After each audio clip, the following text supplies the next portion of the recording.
Halo semuanya, di sini saya akan membahas perjalanan panjang sistem ekonomi di Indonesia. Dari masa ke masa, Indonesia telah mengalami berbagai transformasi ekonomi yang menandai perjuangan dan kemajuan bangsa ini. Dari yang pertama, zaman kerajaan. Di zaman kerajaan, ekonomi Indonesia berpusat pada pertanian dan perdagangan. Kekayaan alam yang melimpah menjadi dasar kekuatan ekonomi kerajaan-kerajaan Nusantara. Untuk mengembangkan perekonomian kerajaan, maka kerajaan Majapahit menjalankan politik bertetangga dengan kerajaan-kerajaan asing. Kerajaan Majapahit memiliki semboyan politik luar negeri yang disebut Mitreka Satata. Artinya teman itu seaturan atau sederajat. Sebab semboyan Mitreka Satata juga tercantum dalam Kitab Negara Kertagama.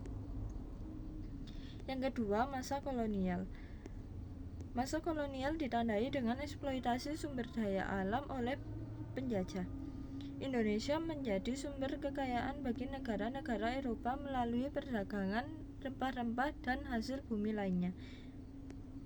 Setelah menyatakan kemerdekaan pada 1945, perjalanan ekonomi Indonesia tidak mulus. Masih banyak rintangan yang harus dihadapi oleh pemerintah saat itu. Mulai dari membuat program pemulihan ekonomi Indonesia. Hal ini karena sistem ekonomi Indonesia yang sudah dijalankan sebelum mereka berhenti dan membutuhkan arah yang baru. Yang ketiga, pasca kemerdekaan. Setelah kemerdekaan, Indonesia berusaha membangun sistem ekonomi nasional. Muhammad Hatta sebagai Bapak Koperasi Indonesia menekankan pentingnya ekonomi berbasis kerjasama dan kolektivisme. Beberapa bulan setelah proklamasi kemerdekaan, bangsa Indonesia mengalami inflasi yang terlalu tinggi atau disebut hiperinflasi. Inflasi terjadi karena mata uang Jepang beredar secara tak terkendali.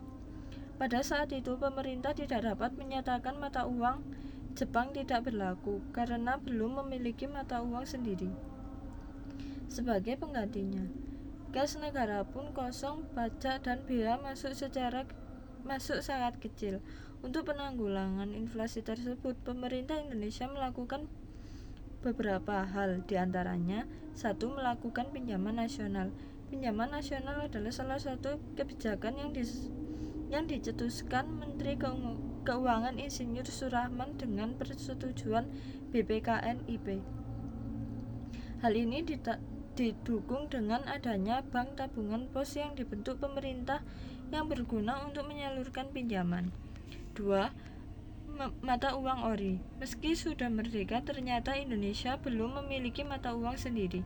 Akhirnya pada 30 Oktober 1946, pemerintah Indonesia mengeluarkan uang kertas pertama dengan nama Uang Republik Indonesia atau ORI. Mata uang ORI kemudian mengganti mata uang Jepang dan digunakan sebagai alat pembayaran yang sah. 1000 mata uang Jepang bernilai 1 rupiah ORI. 3. Membentuk Bank Negara Indonesia atau BNI. Meski telah memiliki mata uang sendiri, ternyata masih ada permasalahan ekonomi karena peredaran ORI yang tidak terkendali, sehingga pemerintah Indonesia mulai mengatur percetakan dan peredaran ORI dalam satu sistem perbankan Indonesia. Pada tanggal 1 November 1946, terbentuklah Bank Negara Indonesia sebagai bank induk. Tugas utamanya adalah melaksanakan koordinasi dalam bidang ekonomi, keuangan, dan mengatur nilai ORI terhadap valuta asing. Lalu yang keempat adalah Orde Baru. Di era Orde Baru, Indonesia mengadopsi sistem ekonomi liberal. Pembangunan infrastruktur dan industrialisasi menjadi fokus utama untuk memacu pertumbuhan ekonomi. Yang kelima, reformasi dan masa kini. Memasuki era reformasi di Indonesia mengalami pertumbuhan ekonomi yang stabil dengan liberalisasi perdagangan, reformasi ekonomi dan peningkatan iklim investasi. Indonesia kini menjadi salah satu kekuatan ekonomi terbesar di Asia. Perkembangan sistem ekonomi di Indonesia adalah cerminan dari dinamika sejarah dan dan aspirasi rakyatnya dari masa lalu hingga masa kini. Indonesia terus bergerak maju membangun ekonomi yang inklusif dan berkelanjutan untuk semua. Sekian dari saya. Terima kasih.